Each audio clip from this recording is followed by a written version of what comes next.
Here we are, ladies and gentlemen. We are here to kick off Wednesday, February 11. We had quite a few earnings lately. We had ON Semiconductor report on Monday. We had AMKR report on Monday after ours, two very big positions in my portfolio. Did a couple moves in my portfolio. Apologize for not being on Stocks and Spaces yesterday to kind of explain that thoroughly. But here I am today to discuss that publicly. And we had some news that Bill Ackman has bought Meta. I don't know. Did you guys see that Bill Ackman basically owns the Mag 7 in Pershing Square? What is that, about $18.9 billion AUM and 220 to own the Mag 7. But I'm sure he's going to outperform as long as the market stays bullish. But we did see that he sold out of Nike. That one actually was kind of surprising. I didn't think he was going to sell out of Nike, but he sure did. Ooh, something just hit the markets right now. Let's go ahead and take a look at the stock market real quick. See where we are today. Pretty volatile day. I'm not gonna lie. This is the daily chart for the Qs. Arguably, we need to stay above this 100-day moving average. We closed below it yesterday. Not looking good right now. I mean, we're kind of picking up some steam a second ago. Okay, look, we're back with 100-day moving average. SPY is just continuing to stay bullish. I mean, this is definitely not an all-out everything go up market. This is a broad-based rally that we're seeing here. The RSP is up 23 basis points today. Again, another all-time high on the RSP. Why am I still getting these ads, man? I pay TradingView $20 a month to not get ads, and I'm getting some ads. What's the deal, man? What is the deal? Shout out to my homie, Stock Sniper out there. He is killing it. Wolf Defense is the account under the Wolf account, but Wolf Defense, he's running that one. That is a very good and knowledgeable account to actually be following, in my opinion. Stock Sniper, of course, is the gentleman that covers a lot of the numbers for the earnings. He's usually in Stocks and Spaces. I've known that guy for a couple of years now, and he's just killing it.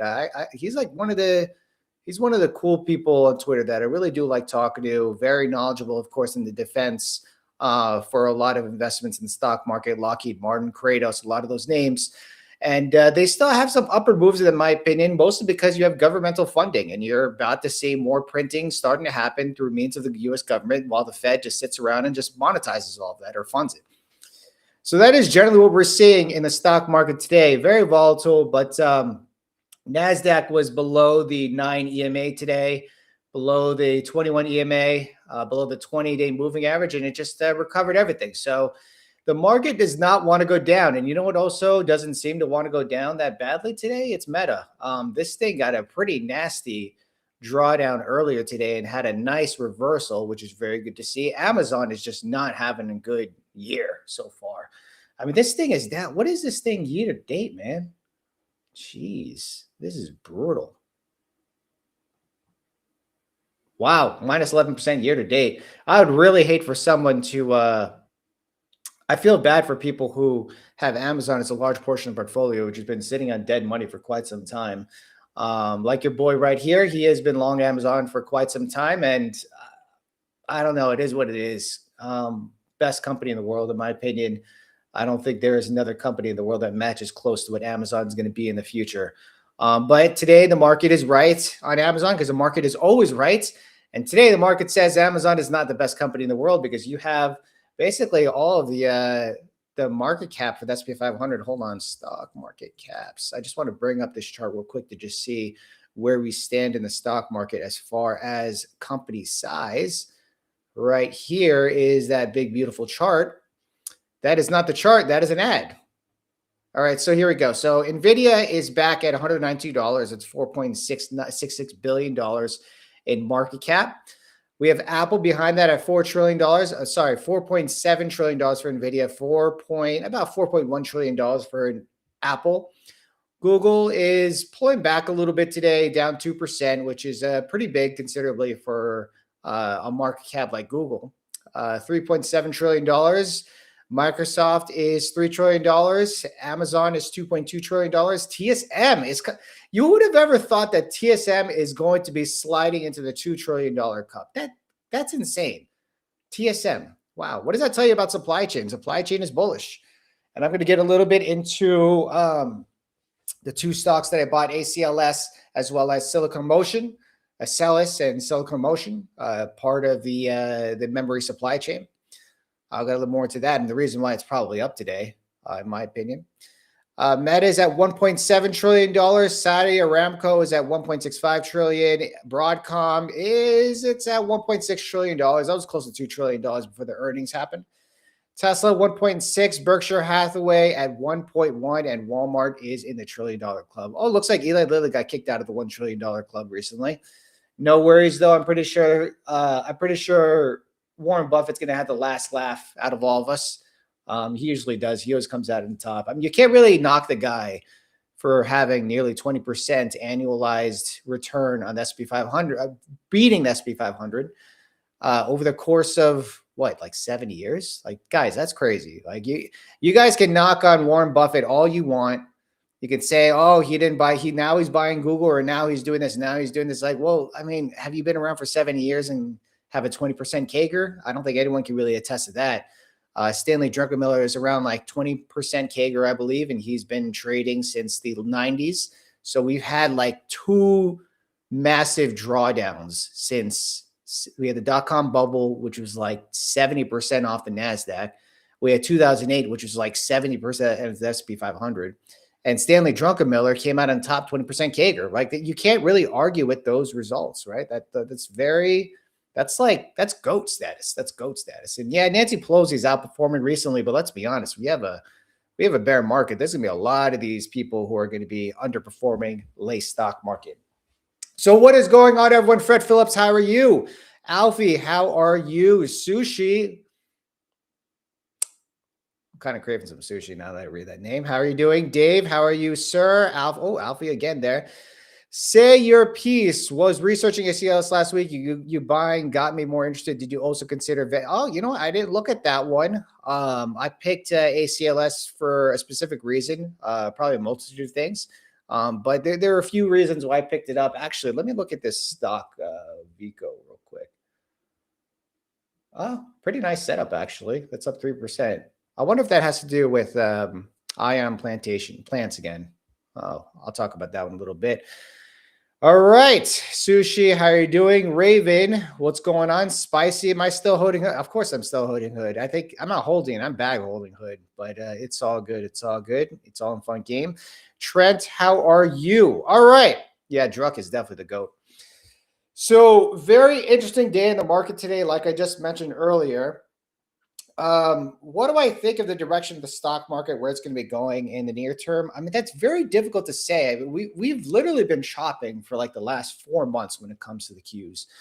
S&P 500 is trading decently higher, but I would say really since October 10, which is when you had that major meltdown, we've been in this range on the Qs, right? So let me just draw a channel right here.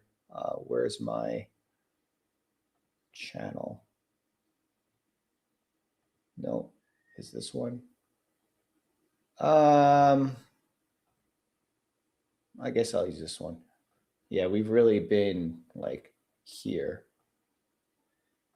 Let me make that a little bit of a color. Let me fade this guy a little bit. Yeah, so we've really been in here in the Qs since October.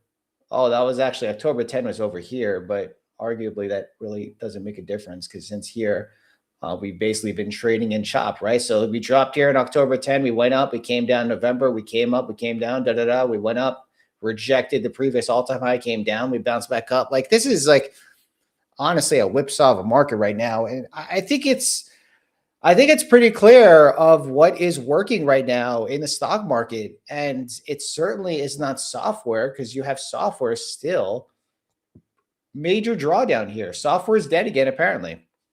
According to the chart today, you have a lot of software stocks that are in major drawdown here. You have Adobe at 258. I sold this right here. Thankfully, I thought I was screwed over here, but it rejected the 9 exponential moving average on the daily and is back down here. So I'm sitting out of that one still, not planning to buy back in. A few of the OGs, I've been long GitLab, but I sold it around $47 right when we broke the 50-day moving average. I should have sold it earlier, but can't really catch them all.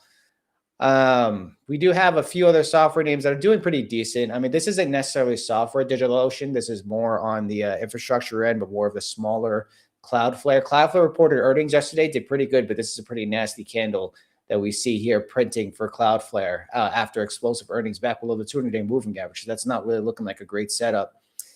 Shopify reported earnings this morning, and guys, like, this is insane, but these moving averages do matter. I mean, this is a massive rejection. The 200-day moving average open up right into it. Massive rejection. I wonder if anyone here bought puts in that. That would have been a crazy turnout if you bought puts. But yeah, software, fintech is getting murdered. I mean, you guys already know Robinhood. Robinhood, in my opinion, I think looks like it's kind of bottoming here, but I'm not going to try to catch falling knives in this. I am a bag holder of Robinhood, so not looking to sell this position. I'm going to continue holding on to it. I mean, it's already half the size it was when it was like around 10% of the portfolio. Now it's back down to like 5% portfolio, but I'm going to let that one run. I did trim a little bit when it was in the 150s. So I don't know if it's 5%, maybe it's 3%. I don't know. I don't really, what I really try to pay attention to and size up are more of like the semiconductor supply chain stuff. So if we look at semiconductors over here, even on the SOX ETF, you could see that SOX is up 3% today, which is definitely nothing to ignore. NVIDIA is near all-time highs, but arguably still in a range. But look over here, back in October 10, it's still in that same range, right? So we're range bound, it looks like on NVIDIA. Microsoft, the software king of AI, is basically back almost below $400. Bill Ackman did buy some Meta today, but I don't see how that's a bull case for it, right? Like, just because he's buying it doesn't mean that like it's going to go up. It just means that he's bullish it, which is great to see, right? $19 billion. When you're talking about $19 billion of AUM, you can't go out there and buy a ACLS or a Silicon Motion. Like, you have to buy mega caps because of how much liquidity you're throwing at the stock. You don't want it to move. Also, you need, like I said, you need something that's liquid so you can get out when you want to. And to be honest, like, he can't buy like a $10 billion market cap. He's going to be the entire float. I mean, he wouldn't go all in mid cap companies, but like at the same time, like, he can't buy these stocks. He has to stick in mega caps. That's usually what happens when you get that big, when you manage that much money. So bullish for Meta. I mean, it's rejecting the 100-day moving average here. This is definitely not looking good for Meta. I'm very surprised it retraced all of its earnings and filled the gap in. And I thought that would have been it, but it's still trading below where it was after it reported those explosive earnings. That's the reason why Enphase and Bloom Energy would go up as well. Alternative. Yeah, I know. See, so they're on semiconductor reported earnings on Monday. And guys, the stock was down like 7% after earnings. And you guys are probably watching me on Amit's live stream. I didn't really look into it after it went down, and I thought maybe the margins compressed, but then they post their non-GAAP margins as well as their GAAP margins, and I got a little confused because what was estimated were actually the non-GAAP margin. I was looking at the GAAP margin. So yeah, when you compare a GAAP to non-GAAP or general accounting principles, non-GAAP takes out certain costs that would normally be included in the GAAP, right? So the non-GAAP actually beat the estimates, which is good. So I think maybe that sell-off that we saw where it was like 7, 8, 10% down after the earnings, after the print, it recovered everything back the next day. And then look where it is now. It's sitting at not 52-week high, not all-time highs, but near 52-week highs. And guys, I have to say, I don't think it's terribly undervalued anymore, but it's certainly not overvalued comparing to some of the valuations, some crazy semiconductor companies. I mean, look at Astera Labs. Like, this is an insane chart. This is bearish. This is a very bearish chart. And arguably, I used to own Astera Labs. I bought it when it was like $60 in April, and I was buying it all the way down from $140, small size when it was at $140 previously. Back here, I added like a couple of shares, and then at $100, I added more shares, and then I added more and more and more, and I bought a whole tranche down here back in April. and I rode this thing all the way up, and I basically started unloading the entire position above $200. Now, the valuation got a little insane for a non-profitable semiconductor company that produces retimers as well as networking capabilities. It was very strong in the inference field, but this is not a profitable company. Yeah, they're growing at 100% year over year, but guys, I mean, the market is just punishing companies that are not profitable, especially that don't have profitability or inflection on the horizon. Astera Labs is not even close. When this thing was above $200, that was the time to get out. Like, this is not a Micron where they're profitable, where they're continuing to become cheaper after every single earnings. This is not a SanDisk. This is a very speculative stock. So if you're in this one, you need to have a long-term time horizon, but I am not planning on getting back in this one. That was pretty insane that they sold off those earnings like that, but it's understandable how expensive the thing got. Arrested Network, this one's probably a bit more attractive than Astera Labs. I mean, this company kind of does the same thing and focuses more on equipment. This is also similar to AVGO when it comes to their networking hardware.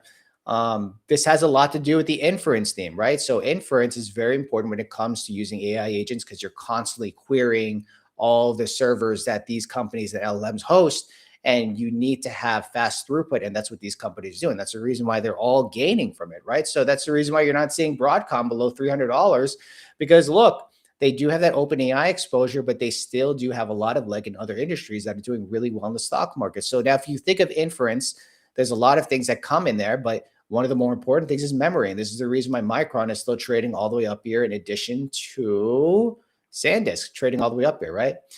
So two companies that I got into were ACLS as well as Silicon Motion. I don't want to do massive deep dives on this one, but ACLS for the most part builds ion plantation machinery that's used. Let me actually share this one, and I will bring up their previous earnings slide. They actually report earnings next week, so pretty risky to be sized into this position. Oh, actually, hold on a second. Oh, yeah, that's a reason why it's up. Yeah. So that's why you asked me about Vico, is because they're actually merging with ACLS. I was like, why does that ticker sound familiar? And then I just realized I'm used to seeing VEECO, but they're going to be merging soon, and that's supposed to be closed out, which is actually be very bullish for both companies. And you can see that both of them are actually up today. Let me bring up the earnings presentation over here for ACLS.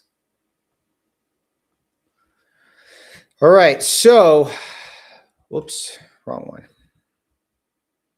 Oh, wow, just had a massive amount of people join. Welcome to the stream, guys. Welcome to the stream. All right, so we have here ACLS. One thing that really attracted me to this company is, one, it's a mid cap. So when I got into ON Semiconductor, that was like an $18 billion stock. So it was even a large cap in that sense. The reason why there's so much alpha in mid caps is because, one, they're usually not really something that a lot of fund managers get into very big, mostly because the market cap is too small, but also they become overlooked of Wall Street. Stock Talk has mentioned a few times, this is the reason why he lives in the mid caps, because they're mostly undiscovered, but there's a lot of room for them to grow, right? Especially when you think about the semiconductor supply chain and semiconductors, where you have a multi-trillion-dollar market that's going to be ramping up going to 2030. So these smaller players that are very favorable vendors for these larger companies, which in this case for ACLS, their clients are Samsung. Major clients of them are Samsung and TSN. They mostly cater to fabricators, not so much to fabless companies.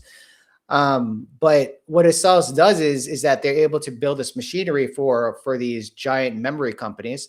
They specifically cater to companies that are fabricating DRAM. Right? So dynamic RAM or dynamic memory, which is where Micron, Samsung, and SK Hynix fall in.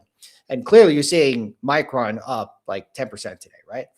The theme is continuing, right? These companies are ramping up on how much memory they're going to be producing in the DRAM sector for memory. So who provides the machinery for these companies? One of them is ACLS, and they're partnered with very popular companies. Now, they don't actually disclose that they're partnered with Micron specifically, mostly because Micron doesn't necessarily build their own chips. They're more of a fabless company. They do own the rights and the patents to actually design their chips, which is the reason why they benefit off of it. And they are pumping out more supply out there. But the real beneficiaries of this are, of course, going to be Micron and SanDisk, but more importantly, the people who are building their products. And there is a massive acceleration in supply chain and how much they're supposed to be pumping out there. Micron has said in the earnings call that demand is outstripping supply. They need to produce more of these chips in order to keep up with the demand. Means that they're going to be producing more of these chips, means that they're going to need more machinery and more reliable machinery that's definitely better, that's has no issues as far as producing DOA chips or dead and arrival chips and so on. And ACLS is one of the beneficiaries of it because they do play in this DRAM field.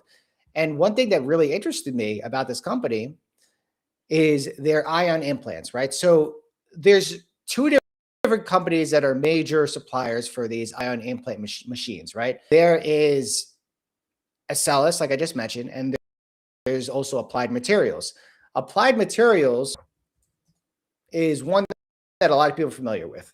There's the Fab 5 that Chipstock talks about a lot, which is basically your Applied Materials. You have your LCRX or Lam Research. You have ASML, which is one a lot of people know about, lithography equipment. You also have KLAC, or I forget exactly what KLAC stands for, but they're also equipment and manufacturing. Actually, no, I think it's a Fab 4. And AMAT is one of them, like I just mentioned. AMAT produces these ion implants, but look at, am I sharing the right one? Yeah, okay. I'm sharing this one now. Look at the valuation on AMAT. It trades at 10 times price of sales. It's a PE non-GAAP. Actually, let me just look at GAAP. PE TTM of 38, 35 forward. Okay, this is not a cheap stock anymore. This was a cheap stock when it was half the price not too long ago, but this is not a cheap stock. The company's going a 4% year. Its margins are pretty decent, but that's a reason why they're trading pretty richly, is because their margins are really good. So really, where is the alpha in owning a stock like this? Well, it already ran. Wall Street knows about it. It's a $261 billion market cap. So who are its competitors in this industry? ACLS is a major competitor to AMAT. Now, again, I'm not going to go too deep into this, but let's look at the valuation for ACLS. On a forward PE, they're trading 25, but they're going to be reporting earnings next week, so it's likely going to be re-rated to be cheaper than as soon as they release earnings. The PE trailing is a 20, so already more attractive than ACLS as far as valuation. Sorry, than AMAT as far as valuation goes. EV to sales is less than 3. Okay, so it's not terribly expensive. I mean, preferably 1, but it's not terribly expensive. Price to sales is 3. Okay, and ratio is let's see. Oh, you know what? It's not here actually. I have to crunch that number. I did have it on my notes, but I can't really pull that up right now. Growth is minus 20%, but of course they're going to reaccelerate, and that's something you're probably going to see next quarter. And I think Wall Street is already sniffing this one out. Profitability, 45% margins. EBIT margins are 16%, which is to see. So very high, for pretty good margins for a company that's only about $3 billion. Yeah, $2.73 billion. What's also very attractive about this one is the chart. Let me go ahead and share the chart for you guys over here.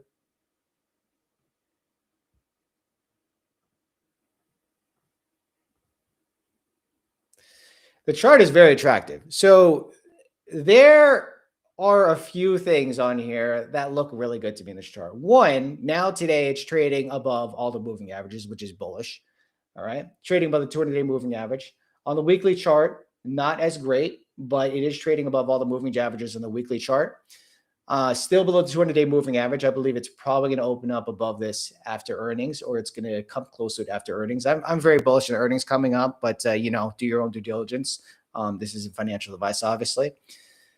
On the monthly chart, it's doing pretty good. It's only trading below the 50 on the monthly, right? So this is a very bullish setup for this chart. The chart looks bullish to me, and I like these setups. This is a very similar setup to On Semiconductor, because it's inflecting above these moving averages, and the moving averages, like Stock Talk says, they're not spread out, right? It's not super extended off of the moving averages. In fact, it looks like it's about to come above and break out of these moving averages as long as the market stays bullish in this entire sector. So let's compare this to On Semiconductor. Very extended, okay? I'm not selling though, but very extended. The company's not nearly as cheap as it was before. It's basically doubled since I bought it. This was the setup I had when I bought into On Semiconductor. Same thing. All of the moving averages. I have to give credit to Stock Talk, because he taught me a lot of what I'm applying to my methods today. Like, you know, it's good to have a little bit of direction in terms of how you should perceive your holdings and how you should find alpha in the stock market.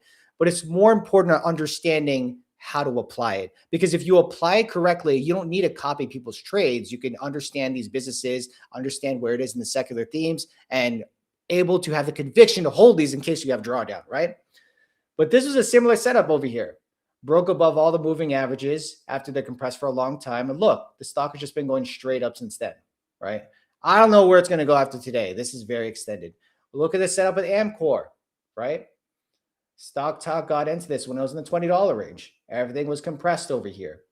Okay. And look, it's just been using the 9 EMA and the 20-day, the 50-day support since then. And it just continues to go up. This is actually not as extended, but certainly not as cheap as it was when I'd gotten it as well. So when Stock Talk called this one out, I've been following. I would talk to him on Stocks and Spaces with you guys. Like, you guys hear those all the time. I talk to him a lot in those Stocks and Spaces all the time. Very sound person and very great advice as far as like positions that he's done in. He had one with Amit earlier today as far as Spaces earnings edge. And yeah, I mean, it's a very great company. And guys, I got in around $30. And then before the earnings, it went, I think it was this earnings right here. Yeah, before the earnings, it went to like 33, 34, 35, $36 or something like that. I don't know. This is weird. I remember it being around $36. And the thing dropped down. And I guarantee you, people who did not have a conviction for this company probably sold out at the bottom after earnings. But if you did research on the company, you looked at the charts, when it dropped to $30, the chart was still bullish, right? And look where it's like nearly double than where it was after the earnings. Like, this is why I say so many times, guys, have the conviction in your companies that you own, whether or not you follow someone into something or not. You need to have the conviction, because when it inevitably pulls back, that conviction is going to help you stay in it, right? Hood, there were a lot of people chasing this when it was above $100, and look where it is today, right? This is a terrible chart. There's nothing good. You cannot tell me this chart is bullish. This is a bearish chart. Even on the weekly, this is a bad chart. Falling off a cliff. Monthly, not so bad. It did bounce off the 20 monthly, which is good to see. But guys, the time to buy Hood was when it was down here in the 40s. Even after April was the time to buy Hood. If you're buying it here, okay, but then you're hoping for the best. You're hoping it bounces or whatever. But like, it's a falling cliff, right? I'm not adding more to it. I am bag holding position, but I'm fine holding on to it, because as the rest of the portfolio grows, this position will get smaller, and I'll be a happy shareholder years and years from now. And it won't really move the portfolio crazy, but it'll be something that I'm going to own for a long time. Is he on Twitter? Yeah, he's on Twitter. Let me actually pull up his X account real quick.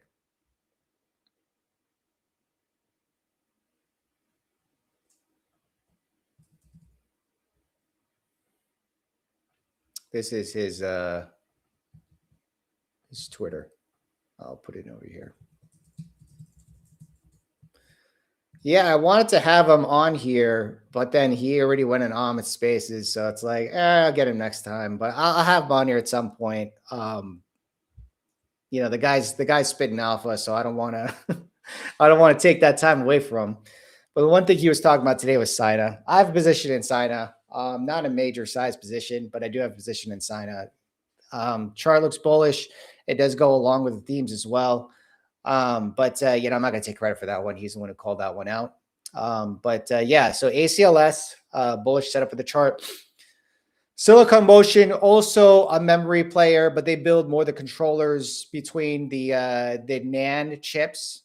So you have DRAM, you have NAND. NAND is more of the storage. NAND is more of the flash memory and storage for a lot of the computations that happen with a lot of these semiconductors, where they basically are doing all of LLM processing, and they got to store that. They got to store that on not hard drives, but flash memory. The reason why they use flash memory is because flash memory is a lot faster for inference than hard drives or magnetic disk drives, right? So magnetic drives is like something we all probably have in our computer, not solid state, but more of something we've probably been using for the last like 30 years. And it's much slower as far as its write speeds. Its read speeds are decent, but you're not going to be as fast as flash memory. And flash memory is very expensive. But when you build these flash memory drives. You're talking about companies like SanDisk, they build them, Western Digital builds them, Pure Storage builds them, and they attach them to the servers. And those drives need to communicate with the CPUs as well as the motherboard and so on. And the controller, which is basically the chip that sits between those memory drives as well as a server, is what speeds up the throughput between both of those server components. And Silicon Motion is a major producer in both in that, right? So you can't have one without the other. It's all the semiconductor supply chain. You have multiple components, you have multiple products, machinery, services, factories, all that, and they're all going to benefit. But the ones that are going to benefit the most are the ones that are undiscovered, the one that are going to have the inflection point. Obviously, you're going to have like these $100 billion companies that are going to benefit a lot. But when you're talking about acceleration of revenue, when you're talking about expansion of profitability or margins, and when you're talking about going from like mid cap to large cap, adding $3, $4, $5 billion market cap as this entire semiconductor industry continues to ramp up, the most alpha is going to come for these mid cap stocks. And I'm starting to see that. I'm starting to shift away from a lot of, and I don't want to give it a bad hype, but a lot of the retail holdings and shifting more into these themes that are actually working right now. I sold IRN yesterday. All right. My average is like 28, 30 bucks. I sold at $45 yesterday. All right. One day later, IRN is down. ACLS is up. SIMO is down. SIMO is up. And Lemonade, which I also sold, is down. That doesn't make me a genius. Okay. We're talking about the long term here, but it is nice to see, you know, pat in the back. It is nice to see. Oh, what's going on, Evan Dog? How you doing, man? Oh, you gave the stream a like. Thank you very much, sir. What's up, chat? How many positions do I have now? I got to put everything together, but I think I'm looking at about 14 to 15 positions.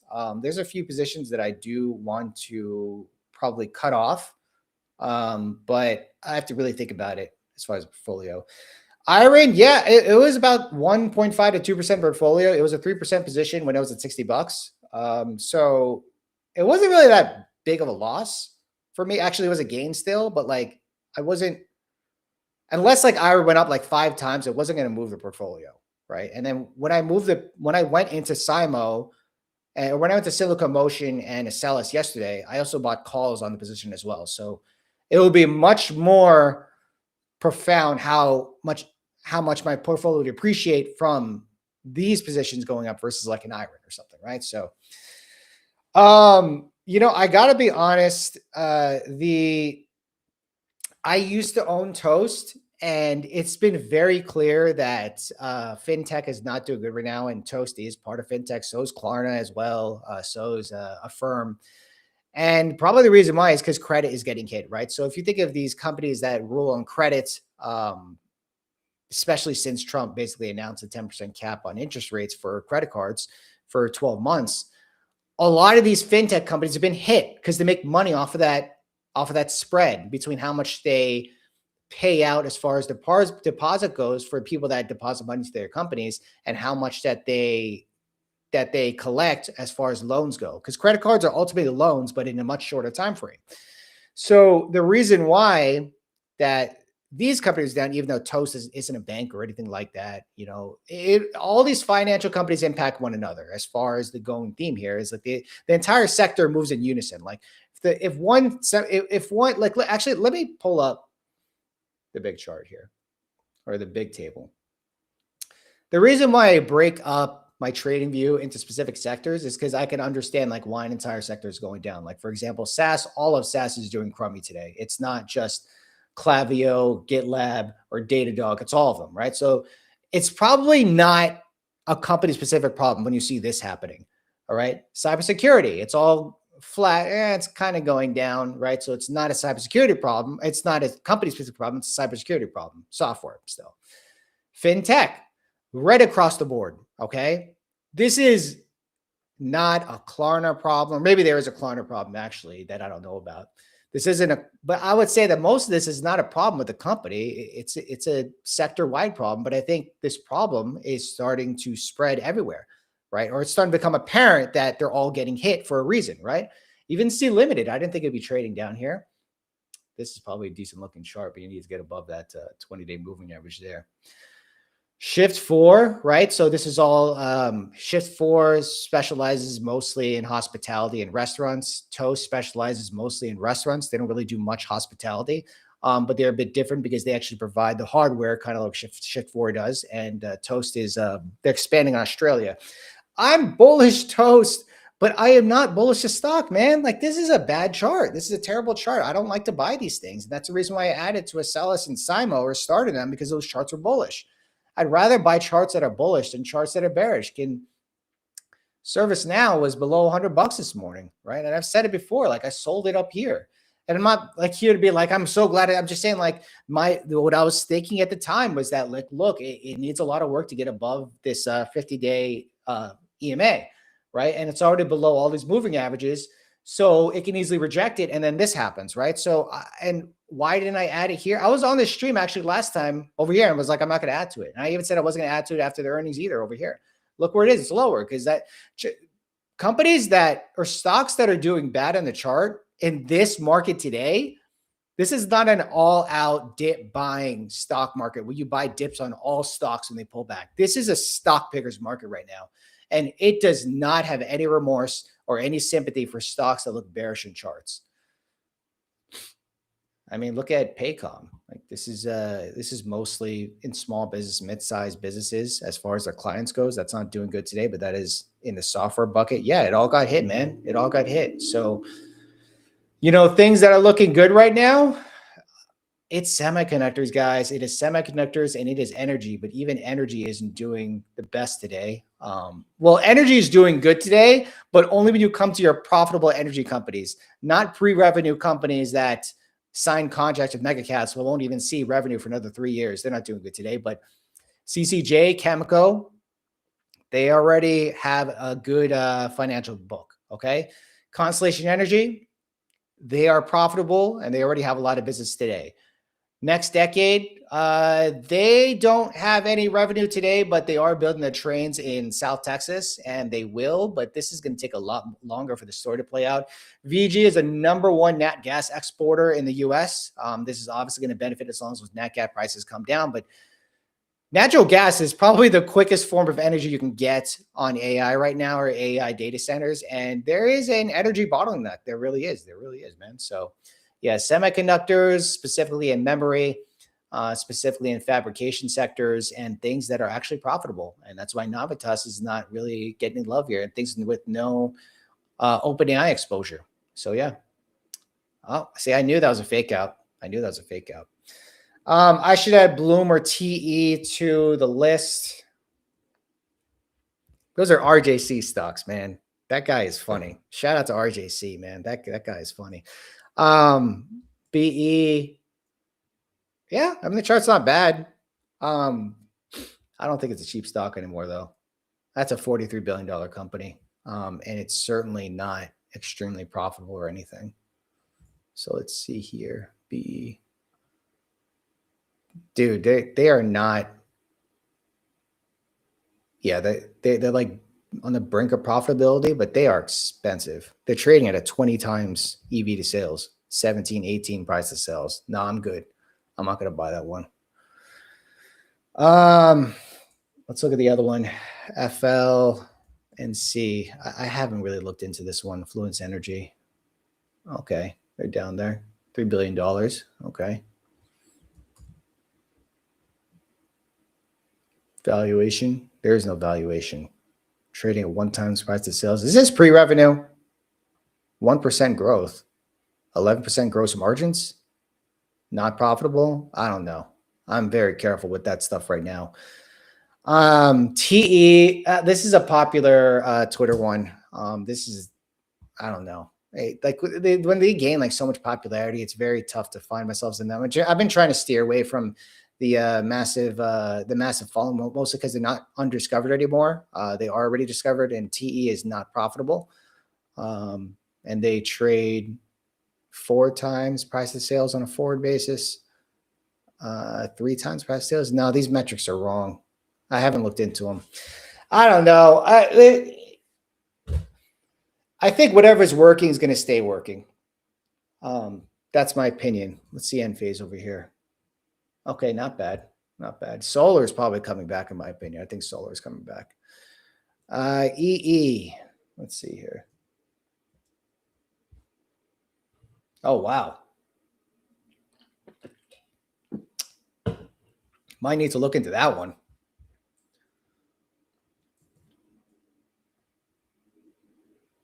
That's their valuation. Okay. 30 times, not bad. 3 times price to sales. No, price to sales is 1 times. EV to sales. You know what? They probably have a lot of debt. Yeah, they got $1.6 billion in debt. What's the market cap of this company? Okay, so 1/3 of their market cap's in debt. That's kind of scary. I don't know if I want to invest in that. Let me go back to FLNC. I didn't even look at their debt profile. Their debt is $4 million, $400 million. They have 450 in cash. So they are cash positive, net cash positive. $3.5 billion market cap. That is an interesting one though.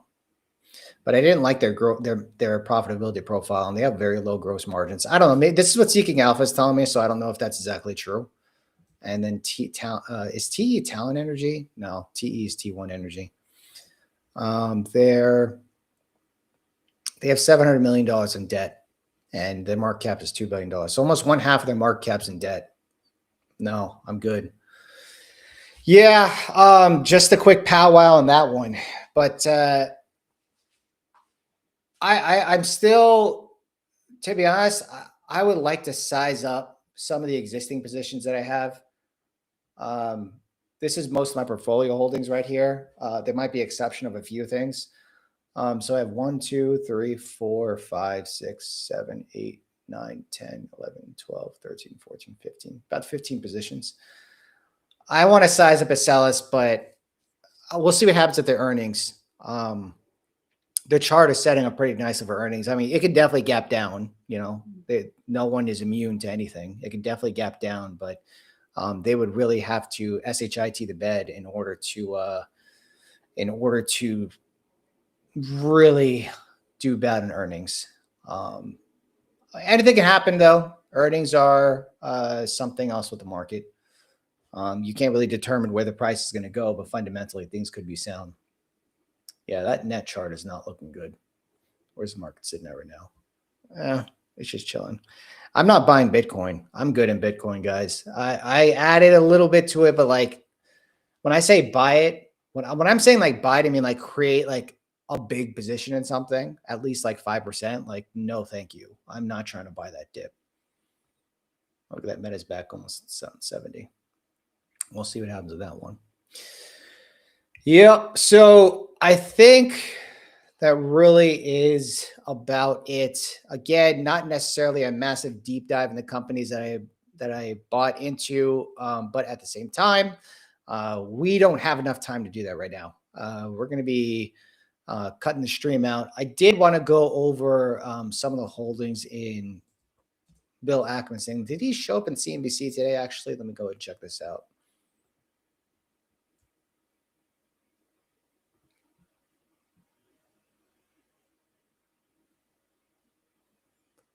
God, there's more software fear. Crazy.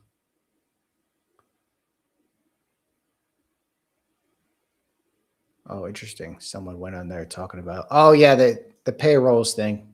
Let me actually because I wanted to check out what CNBC is saying about the payrolls. Frank Santelli, what's his name? Frank. Let's see here.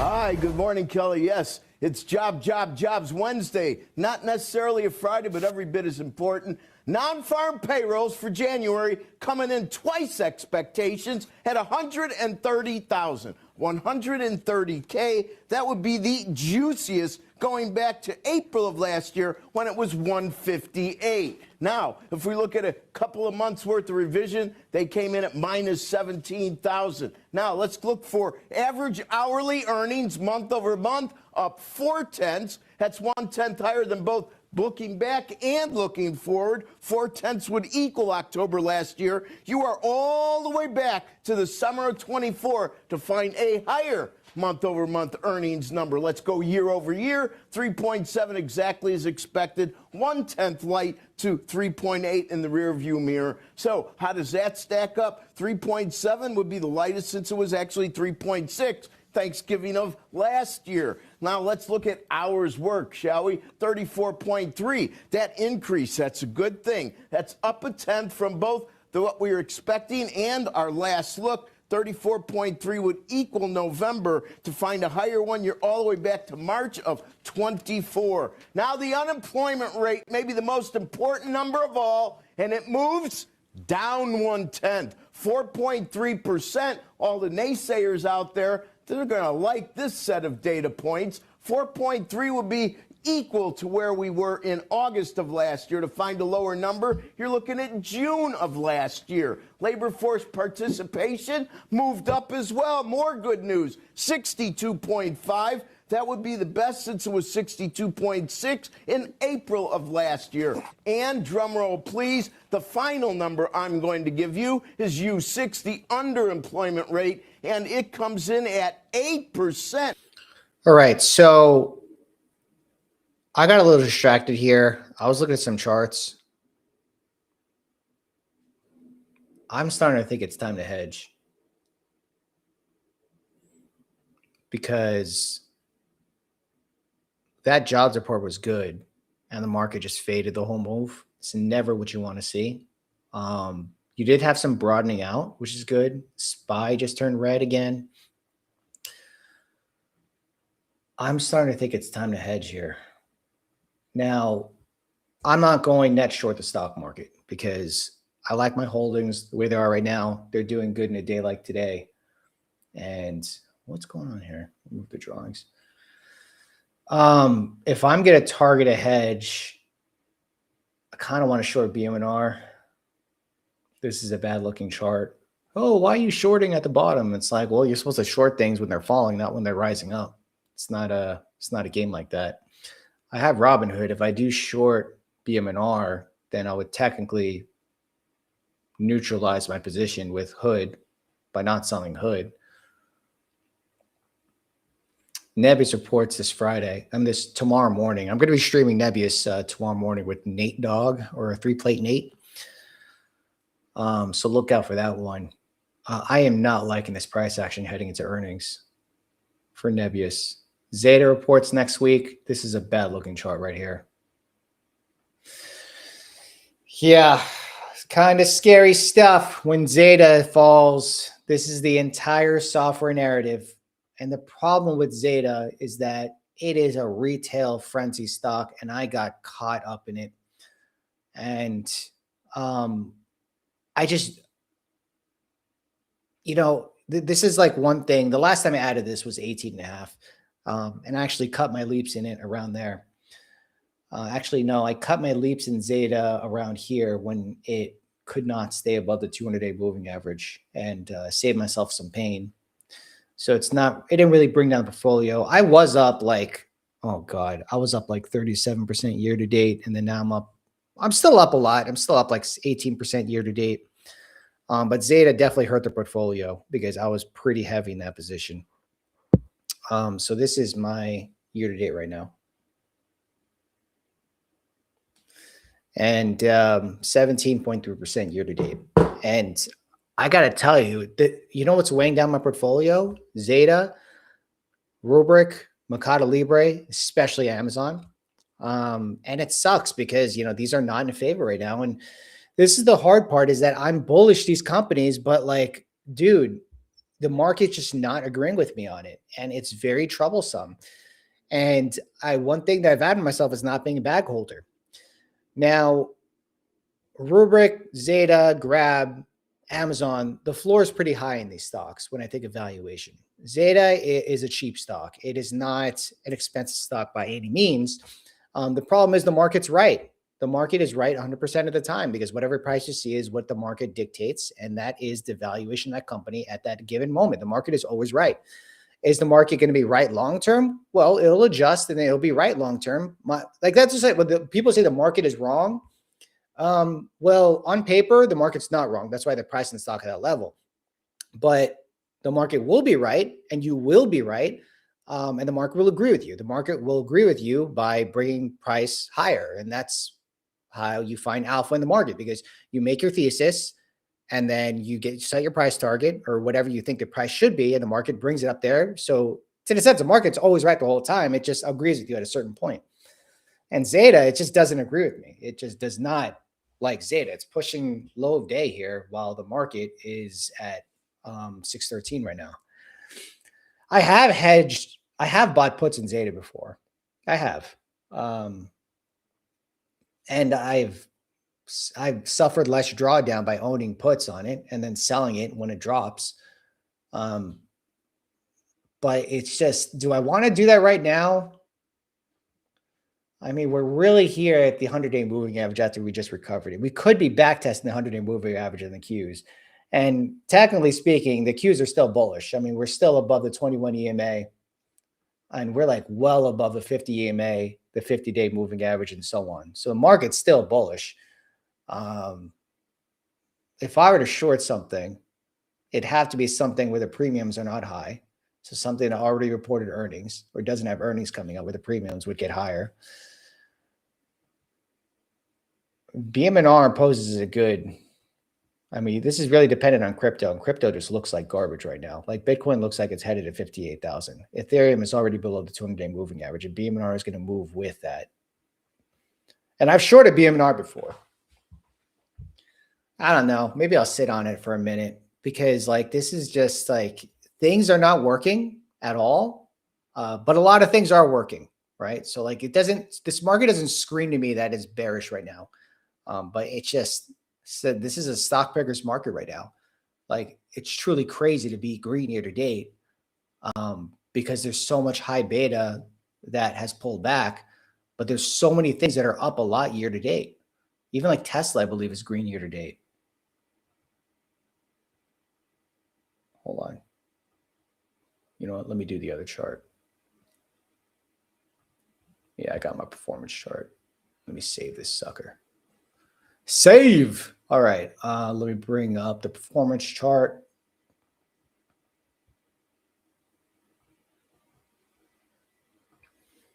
Percentage. Save. All right. So year to date, ServiceNow is 34%. Oh my goodness, man. The market is brutal. The Qs are down 1% year to date.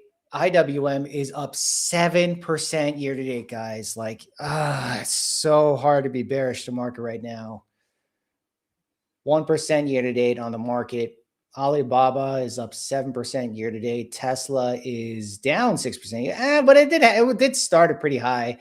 Amazon is down. Like this is weighing down portfolio, but I told myself I'll trim Amazon at some point, but I find it very difficult to trim right now. I'd rather outgrow the rest of the portfolio and make Amazon smaller that way versus trimming Amazon. Look, Micron is up 40% year to date. This is the reason why the memory stocks are up. 147 year to date in SanDisk. 20% year to date in Oracle. And now let's look at Iron is still 8% year to date, which is decent. But let's look at some crazy software stocks. 26% down year to date Adobe. Piece of crap AI is down year to date. CRM is down 30% year to date. Datadog, even after its rally, is down 8% year to date. GitLab is down 21% year to date.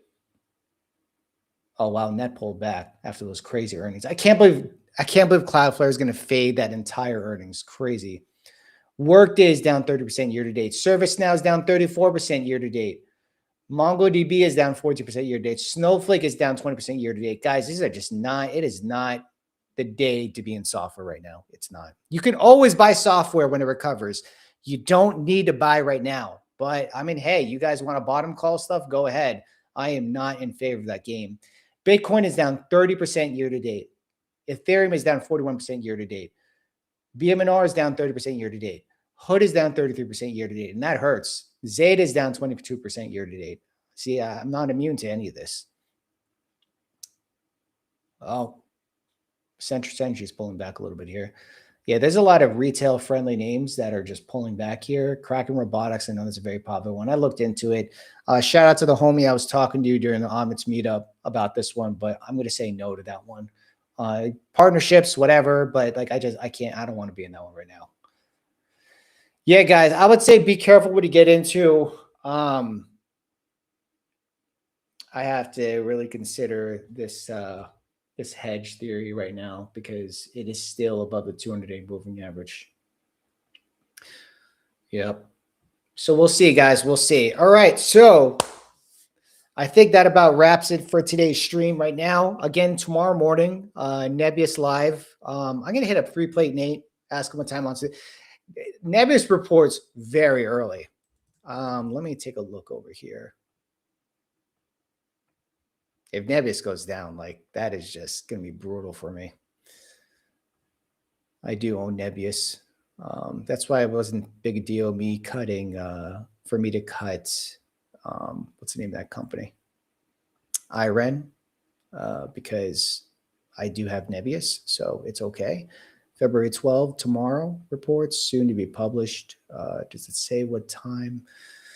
Let me look at the chart, see what time they reported very early when I streamed last time. Let's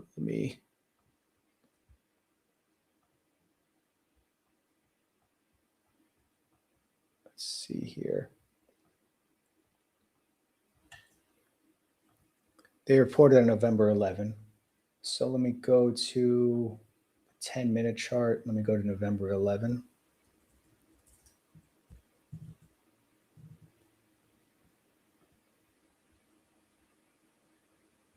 Brother, that's the Qs. All right, November 11.